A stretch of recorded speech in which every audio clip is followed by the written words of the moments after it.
नमस्कार। अवर एजेंडा के इस एपिसोड में आपका एक बार फिर स्वागत है। और जैसा हमने पिछले एपिसोड में कहा था, हम लोग इस बार ये सीरीज़ कर रहे हैं महिला सुरक्षा को लेकर, महिला सेफ्टी को लेकर, क्योंकि शहरों में महिलाओं की सुरक्षा को लेकर जो सवाल उठकर आए हैं वो बहुत गंभीर सवाल है।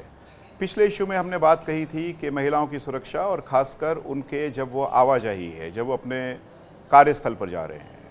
इस बार हम लोग बात करेंगे महिलाओं की सुरक्षा और ख़ासकर वो अपने वर्किंग प्लेस पर जहां वो काम कर रहे हैं, उनके साथ क्या दिक्कतें हैं। और हमने ये भी देखा कि 2013 में जब से विशाखा जजमेंट आई थी, उसके बाद बहुत सारी बातें हुई, बहुत सारी बातें कही गई और पूरा उसमें एक नई डायनेमिक्स की बात कही गई। इस पर कितना काम हुआ है, इस पर हम अपने जो पैनलिस्ट हैं उनसे बात करेंगे, लेकिन देखते हैं इस पर पहले एक रिपोर्ट।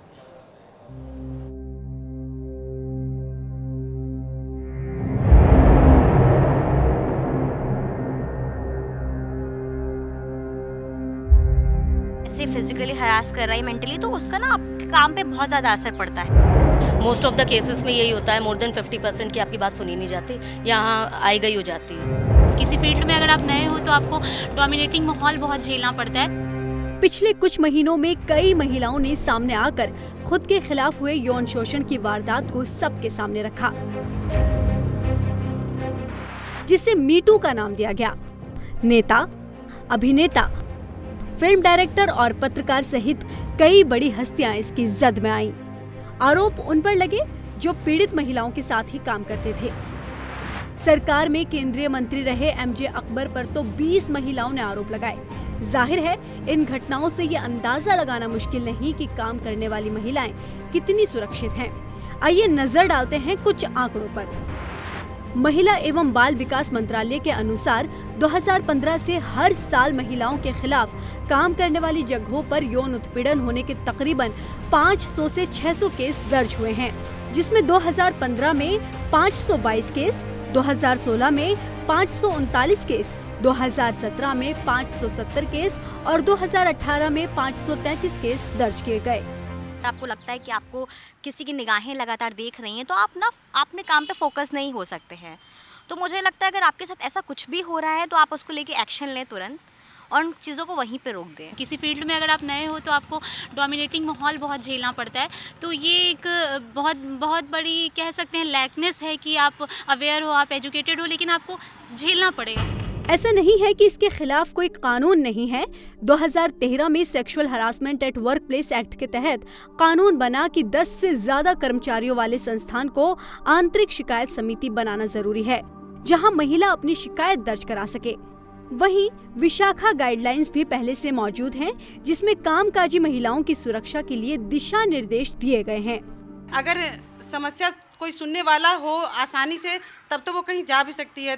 उसको पुलिस के मतलब चक्कर लगाने होंगे, जो भी थाना है वहाँ जाना है या महिला आयोग में ही जाना है, तो वो सब एक आसान काम नहीं है, बहुत ही हेक्टिक टास्क है जो कि सामान्यतः महिला नहीं कर पाती हैं। कानून तो स्ट्रिक्ट होना ही चाहिए। कानून तो इंडिया में इस तरीके का कुछ है ही नहीं कि आप निकाल पाएँ। किसी को निकल भी जाए तो उसके ऊपर कितना लंबा कार्रवाई चलती है, ये मतलब उस पर डिपेंड करता है कि सीवियरिटी। मीटू मूवमेंट तो महज एक छोटा सा हिस्सा भर है, जबकि हकीकत कहीं और बड़ी है। बहुत से मामले ऐसे हैं जो आरोपी के रसूख के चलते दब जाते हैं। सिर्फ हंगामा खड़ा करना मेरा मकसद नहीं, मेरी कोशिश है कि ये सूरत बदलनी चाहिए। दुष्यंत कुमार जी की एक पंक्तियों को हमें समझने की ज़रूरत है, क्योंकि महिलाओं के लिए कानून भी है और उनकी बातें भी खूब होती हैं, लेकिन उस पर अमल नहीं होता। कैमरा पर्सन रमेश के साथ मैं कफील अहमद फारूकी, स्वराज एक्सप्रेस। जी, तस्वीर बदलनी चाहिए, लेकिन कितनी ये तस्वीर बदली, खासकर विशाखा जजमेंट के बाद 2013 से अभी 6 साल होने को आ रहे हैं। और इसी पर हम लोग बातचीत करेंगे। और हमारे बीच में हमारे गेस्ट्स हैं अर्चना प्रसाद जी, जो पढ़ाते हैं जवाहरलाल नेहरू विश्वविद्यालय में और महिला एक्टिविस्ट भी हैं, सर्वप्रिया सांगवान जी जो खुद जर्नलिस्ट हैं और अभी BBC में काम करती हैं, और मुरलीधरन जी जो जनरल सेक्रेटरी हैं national platform for the rights of disabled, जो विकलांग लोग हैं उनके बारे में उनके लिए संगठन करते हैं और उसमें काम करते हैं। सबसे पहले सर्वप्रिया आपसे, क्योंकि आपने देखा भी कि तस्वीर बदलनी चाहिए, लेकिन तस्वीर में कुछ ज़्यादा बदलाव नहीं है। इनफैक्ट तस्वीर पहले से ज़्यादा बदतर होती जा रही है। तो आपको मतलब क्यों, और हमने पिछली जो मैंने जैसे पहले कहा कि पिछले जो बहस हमारी हुई थी उसमें एक बहुत स्टार्क रियलिटी सामने आई थी कि जो शहरों की बनावट है वो शहरों की बनावट ही बहुत पेट्रियार्कल है और इसलिए हम वो शहर समझ सकते हैं, लेकिन वर्क प्लेस पे भी क्या वैसी स्थिति है? जी टिकेंद्र जी, वो बहुत सही बात है कि हमारे पास विशाखा गाइडलाइंस के तहत हर एक दफ्तर में इंटरनल कंप्लेंट्स कमेटी बनाना ज़रूरी है, वो सब ठीक है, लेकिन इसके साथ जो कैजुअलिटी जो अभी तक अटैच है, जो तक कैजुअल बिहेवियर है लोगों का अभी तक, कैजुअल अगर हम कहेंगे तो बहुत मतलब लाइटली लेना। बिल्कुल, मतलब ये कोई सिर्फ बड़ी बिंदी लगाने वाली औरतों का शगल नहीं है जिसको जिस तरीके से ये लोग प्रेजेंट करते हैं, जो पुरुष जो इससे डर गए हैं इसको सोच के कि सेक्सुअल हरासमेंट को लेके, रेप को लेकर। यही दिल्ली है जहां 2012 में लोग इंडिया गेट पे पहुंच गए थे निर्भया कांड के बाद, और उसके बाद जब 2013 में अब दफ्तरों में हर एक जगह पे बनाने की बात आई कि इंटरनल कंप्लेंट्स कमेटी होनी चाहिए और हर लड़की को मतलब अपना जाकर वो अपनी शिकायत दर्ज करा सकती है। उसके बाद आप देखिए मतलब आप अभी तक मी टू मूवमेंट तक तो आधी जगहों पे मतलब आपको लग रहा है सिर्फ कैजुअल एटमॉस्फेयर की बात है या उसका जो प्रोसेस है वो भी बहुत ज़्यादा लचीला है या बहुत टाइम कंज्यूमिंग है? उसमें वो टाइम कंज्यूमिंग एक अलग चीज़ है, उसके बारे में मैं ज़रूर आपसे बात करूंगी, लेकिन जिस तरीके से अब जब मी टू मूवमेंट आया आधे दफ्तरों में तो अभी शुरू हुआ है, लोगों को पता चला है कि आपके लिए ज़रूरी इंटरनल कंप्लेंट्स कमेटी बनाना अपनी लड़कियों के लिए यहाँ पे उनकी सेफ्टी सुनिश्चित करने के लिए।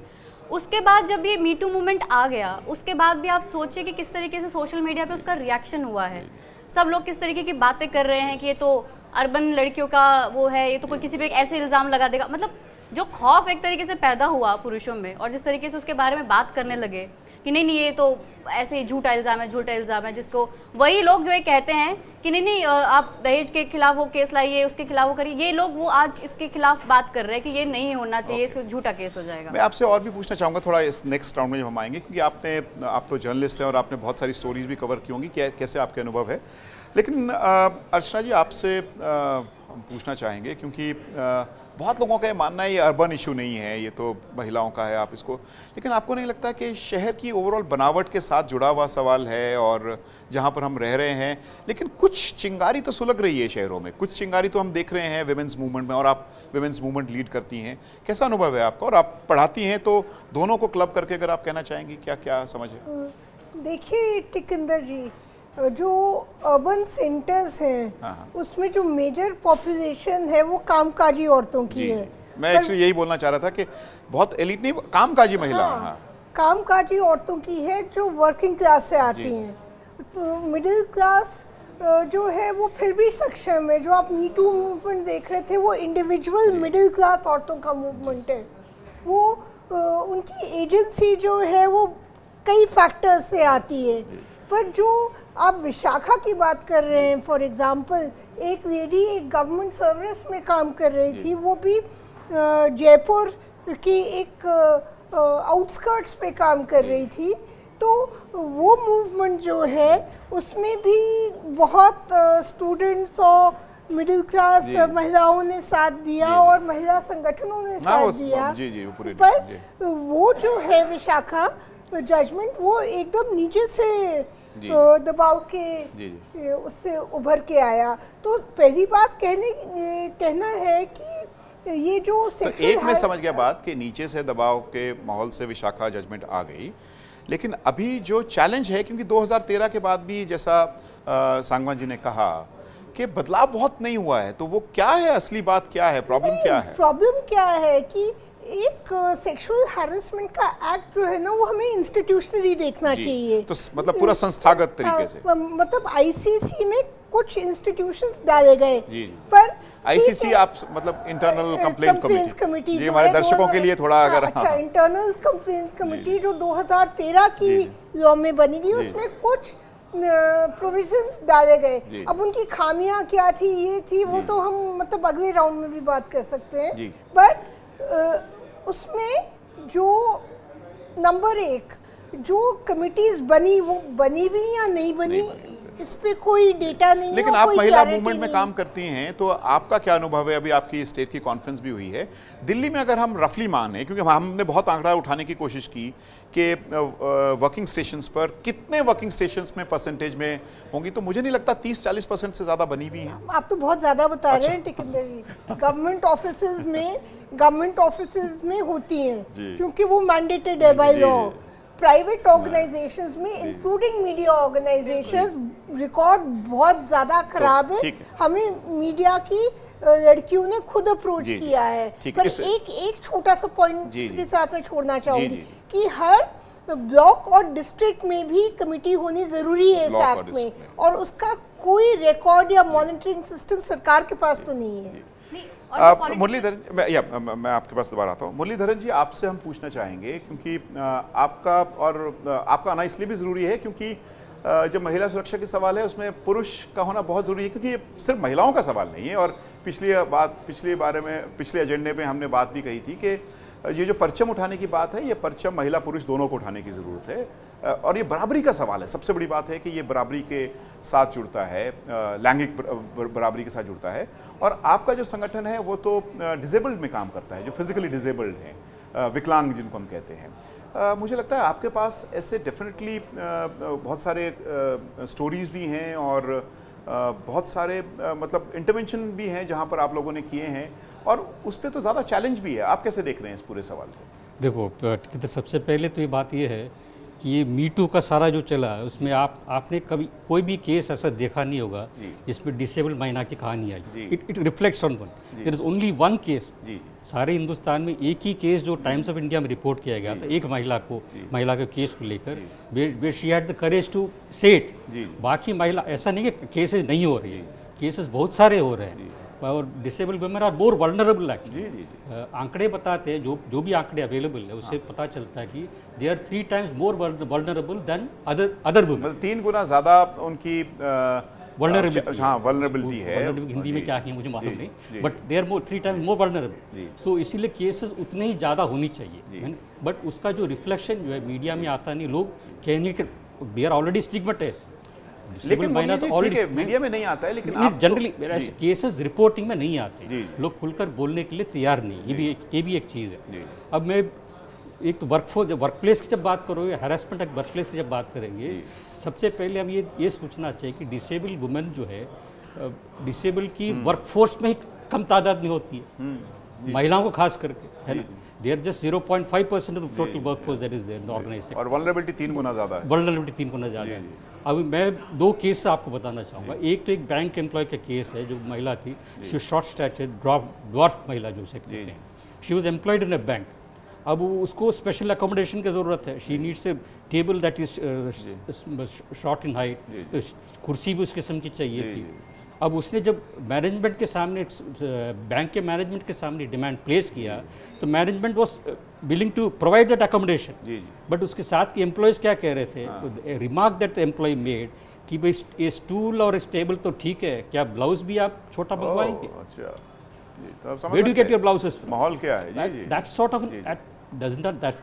sort of comments are made by this is one case. Ji. Another case I jumped out. जी, लेकिन ठीक है. I'm saying different, and you should not disabled are not a homogeneous group. Let us be clear about that. Homogeneous नहीं है, homogeneous नहीं है, सबके अलग है. जी. ये wheelchair user की समस्या अलग है, एक blind की समस्या अलग है, एक deaf girl की समस्या अलग होगी.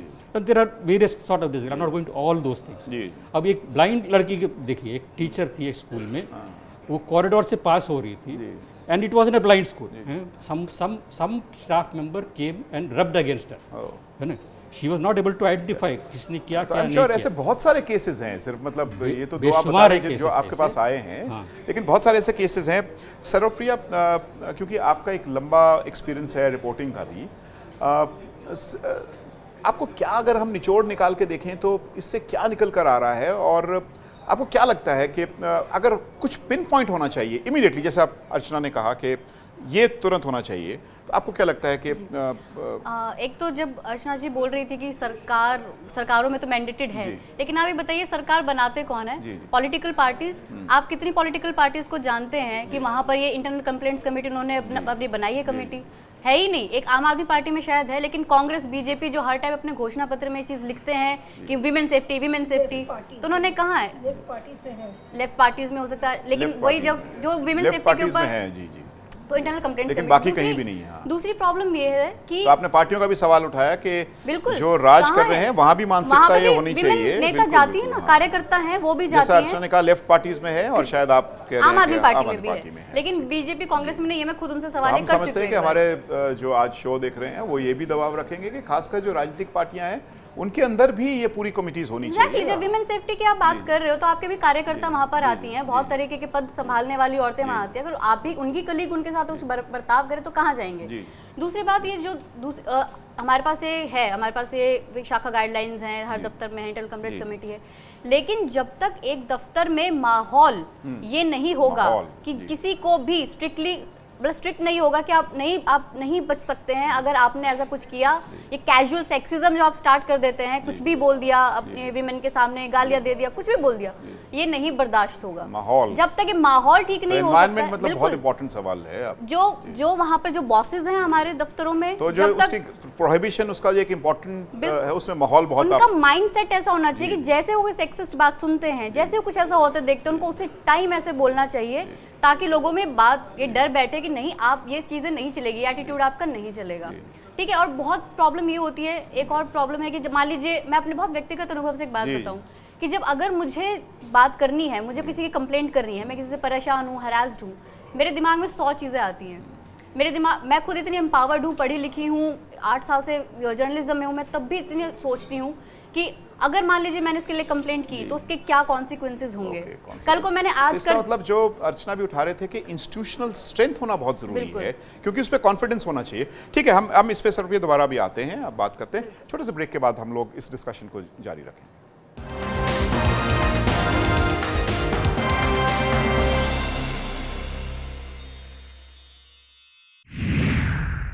स्वराज एक्सप्रेस एयरटेल पर भी उपलब्ध, चैनल नंबर 365।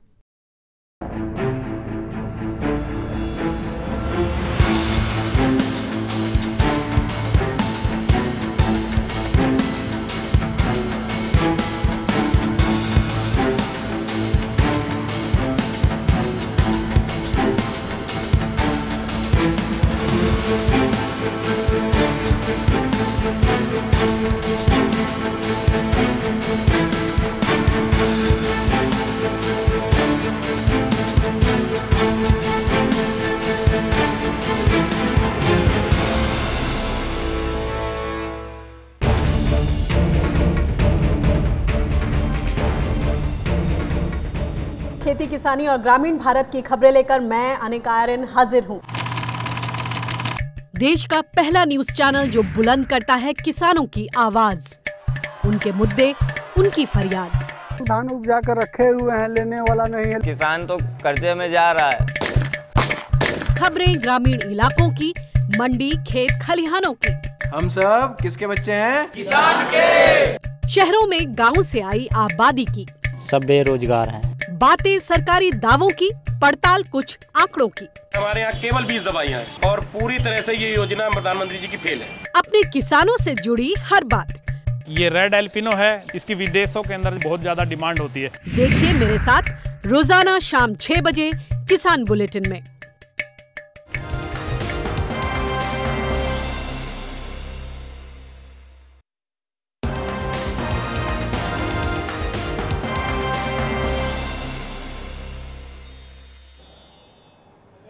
ब्रेक के बाद आपका एक बार फिर से स्वागत है और हम लोग बात कर रहे हैं महिला सुरक्षा, खासकर काम के स्थल पर जहां पर वो लोग काम करती हैं। और बहुत इंटरेस्टिंग डिस्कशन है जिसमें सर्वप्रिया ने सवाल उठाया कि ये कॉन्फिडेंस इंस्टीट्यूशन पे होना चाहिए। और मैं अगर आपसे पूछूं अर्चना, क्योंकि आपका तो मतलब एक सरकारी महकमे में आप मतलब प्रोफेसर हैं, पढ़ा रहे हैं जवाहरलाल नेहरू विश्वविद्यालय में, और अगर इसको स्ट्रेंथन करना है और ज़्यादा, क्योंकि बहुत इंपॉर्टेंट सवाल सर्वप्रिया ने उठाया कि वो कंप्लेंट करेंगी भी कि नहीं करेंगी, ये मुझे लगता है ये बहुत बड़ा एक सवाल है। तो वो जो एनवायरनमेंट की बात है कि एनवायरनमेंट क्रिएट होना चाहिए, वातावरण क्रिएट होना चाहिए, क्या उसके लिए किया जाना चाहिए? देखिए, जब विशाखा गाइडलाइंस आए थे तो जो वर्क प्लेस है, जैसे जेएनयू में जीएस कैश बना, उसके बहुत स्ट्रिक्ट और अच्छे रूल्स बने। हाँ, पर जब आईसीसी का लॉ आया तो वो वीकन हो गए। कैसे बता रहे हैं, क्योंकि आईसीसी जो है वो फंडामेंटली फ्लॉड लॉ है 2-3 टर्म्स में। कानूनी भी बेसिकली प्रॉब्लम है। हाँ, कानून में प्रॉब्लम है कि एक तो आप अपने बॉस को कैसे क्वेश्चन करेंगे जब वो आपको नॉमिनेट करता है कमिटी पे। तो जो कमिटी है उसके चेयरपर्सन भी इंडिपेंडेंट नहीं है, खाली एक ही इंडिपेंडेंट जो बाहर से मेंबर है जो बाहर से है। मैं कई कमिटीज में हूँ जहाँ मुझे लीगल ओपिनियन लेके वार्न करना पड़ा है बॉस को, एक तो ये नॉमिनेशन वाली बात है। तो एसोसिएशंस क्यों नहीं रिएक्ट तो बेसिकली लीगल फ्रेमवर्क भी क्वेश्चनेबल है। नहीं, एक तो नंबर 1, नंबर 2 एक बहुत दूसरी इंपॉर्टेंट पॉइंट कि वो कंप्लेंट पे टाइम लिमिट लगा दी उन्होंने। हाँ, अब मैं आपको बताऊं कि औरतें जो हैं वो जैसे आप देख रहे हैं कि पढ़ी लिखी औरतें मी टू में 20-20 साल के बाद कंप्लेंट कर रही हैं। 20 साल। तीसरी बात कि लॉ का एक्सेंट जो है वो सबसे पहले रेकन्सिलिएशन पे है। ये तो हमारे सिद्धांत के बिल्कुल खिलाफ है।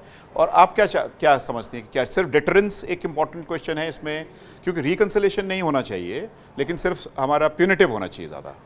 देखिए, आईसीसी का जो रोल है वो एडवाइजरी रोल है, ऊपर जाके कोई भी ईसी एसी उसको खत्म कर सकती है।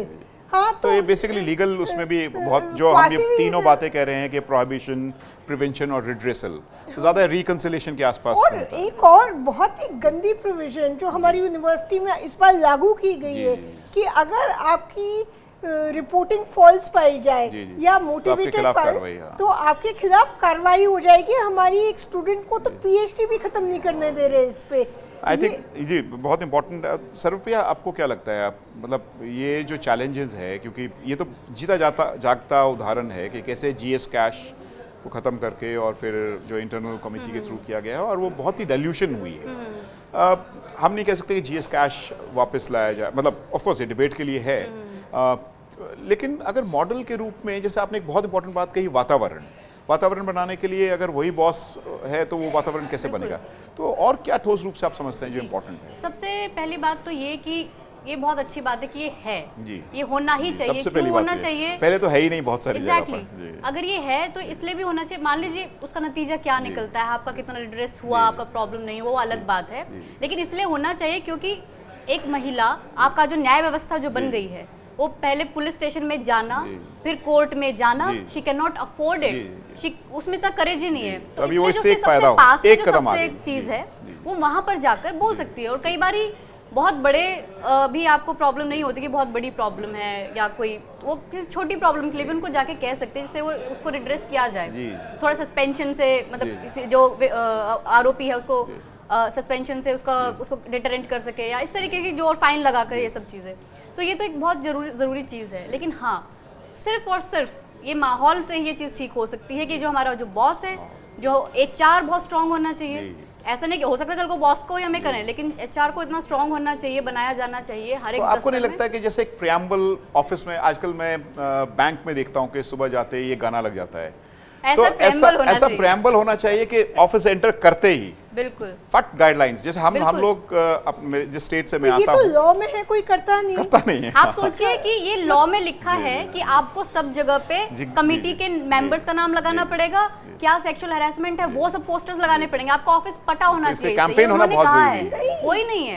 लॉ का फर्स्ट आईसीसी का फर्स्ट दायित्व है gender sensitization of the office, कोई नहीं करता। जी मैं क्योंकि मुरलीधरन जी बहुत देर से हमारा वेट भी कर रहे हैं। मुरलीधरन जी, लीगल एस्पेक्ट पे क्वेश्चन उठाया है अर्चना जी ने, और उन्होंने कहा है कि ये फ्लॉड तो नहीं कहा लेकिन थोड़ा लचीला है, लेकिन मुझे लगता है अगर ये लचीला है तो जो डिफरेंटली एबल्ड है, मतलब जो डिसेबल्ड है, उसके लिए तो और भी ज़्यादा है। आपको क्या लगता है कि क्या एडिशंस होनी चाहिए ताकि उनको भी इनकॉर्पोरेट किया जाए, उनके सवाल को भी इसमें डाला जाए? देखो, सबसे पहले इस कानून में कम से कम डिसेबिलिटी इशू को एड्रेस ही नहीं किया गया एज पर एज दिस। सो इसीलिए उस दृष्टि से इसको संशोधित करने की बहुत ज़रूरत है। तो मैंने कहा दोबारा एम्फोसाइज करूँगा कि disabled are not a homogeneous group.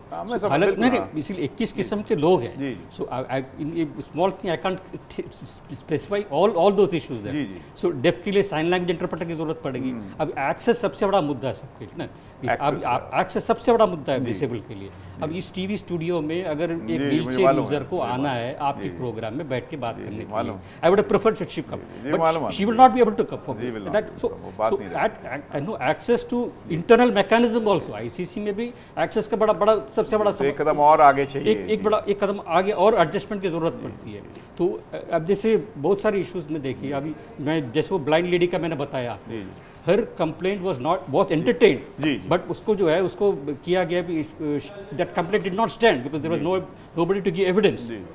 दूसरा ऐसे बहुत सारे केसेस में जो है their testimony is not considered as reliable. Testimony reliability reliable नहीं होता। ठीक है, तो आई थिंक वो तो अर्चना, अगर लास्ट हमारे पास 2 मिनट हैं और अगर हम उसमें रैप अप करें, क्योंकि टेस्टिमनी का बहुत इंपॉर्टेंट सवाल है कि टेस्टिमनी रिलायबल नहीं है, ये क्या सवाल, ये मतलब ये अगर रिलायबल तो आप कैसे आगे बढ़ सकते हैं? और अगर कुछ होना चाहिए कॉन्क्रीट, एक आपने कहा कि एनवायरनमेंट, आपने कही बात, दूसरा आपने कहा कि वो पूरा ऑफिसेस में इस तरह से बिल्टअप होना चाहिए। फाइनली क्या है आप जो कहना चाहते हैं? मैं एक्चुअली 3 छोटे पॉइंट 1 मिनट में बता देती हूँ। एक तो मेरे को लगता है कि ये जो डिसेबिलिटी का क्वेश्चन है, इसमें the lack of infrastructure for disabled itself is a harassment. ठीक है, इटसेल्फ इज अ हैरेसमेंट। मतलब इंफ्रास्ट्रक्चर जो नहीं है वो हैरेसमेंट है। Prevention of sexual harassment requires good public facility. Hindi में आप बोलेंगे पब्लिक फैसिलिटी। हाँ, मतलब जो शहरी इंफ्रास्ट्रक्चर है उसको दुरुस्त करना चाहिए ताकि महिलाएं सेफ फील करें। तीसरी बात, और तीसरी बात ये है कि जो एक लॉ का सवाल है ना, तो इसको जो है एक पब्लिक डिस्कशन में डाल के। सुप्रिया, आप जी, मुझे लगता है कि आप जब ऑफिस में आते हैं तो अभी तो मैंडेटरी कर दिया गया है कि आपको एक ट्रेनिंग दी जाती है, पूरा इसके ऊपर बताया जाता है आईसीसी क्या है, क्या सेक्सुअल हरासमेंट है, लेकिन वो एक फॉर्मेलिटी की तरह करके आप उससे खत्म हो जाते हैं। ये आपको रेगुलर ट्रेनिंग्स देनी पड़ेंगी अपने एम्प्लॉयज़ को। आप सोचिए, जब हम स्कूल कॉलेज में थे तब कोई टीचर भी, या हमें कोई जेंडर सेंसिटाइजेशन की क्लासेस कभी नहीं हुई, हमारे टीचर्स ही सेक्सिस्ट बातें करते थे। लेकिन सोचिए अभी आप ये कर देंगे रेगुलर ट्रेनिंग वर्क फोर्स की अपने, तो सोचिए कितना ज़्यादा आगे हो जाए, क्योंकि काम तो ज़्यादातर लोग कर रहे हैं। बहुत धन्यवाद आप सबका, अर्चना जी आपका भी, और मुरलीधरन जी आपका भी, सुप्रिया जी आपका भी। और ये पिछली बार भी जैसा हमने कहा था, ये इस डिस्कशन से हम इसको किसी कंक्लूजन पे नहीं ला सकते, लेकिन एक बात बहुत ज़रूरी है, जहाँ भी हम काम कर रहे हैं, स्टूडियो में या किसी भी जगह पर, ये माहौल, वातावरण बिल्ड करना बहुत ज़रूरी है। ये परचम हमने कहा कि ये महिलाओं का सिर्फ परचम नहीं है, ये दोनों को मिलकर उठाने की ज़रूरत है। और ये लड़ाई एक जेंडर की नहीं है, ये लड़ाई बराबरी की है। उस बराबरी की नज़र को लेकर माहौल बिल्ड करना, ये हम समझते हैं कि इसमें थोड़ा सा कण भी हम जोड़ पाए होंगे, ये हमारी एक कंट्रीब्यूशन होगी इस संघर्ष में। नेक्स्ट एपिसोड में हम फिर अर्बन एजेंडा के साथ आपके साथ डिस्कशन करेंगे नए विषय को लेकर। बहुत बहुत धन्यवाद।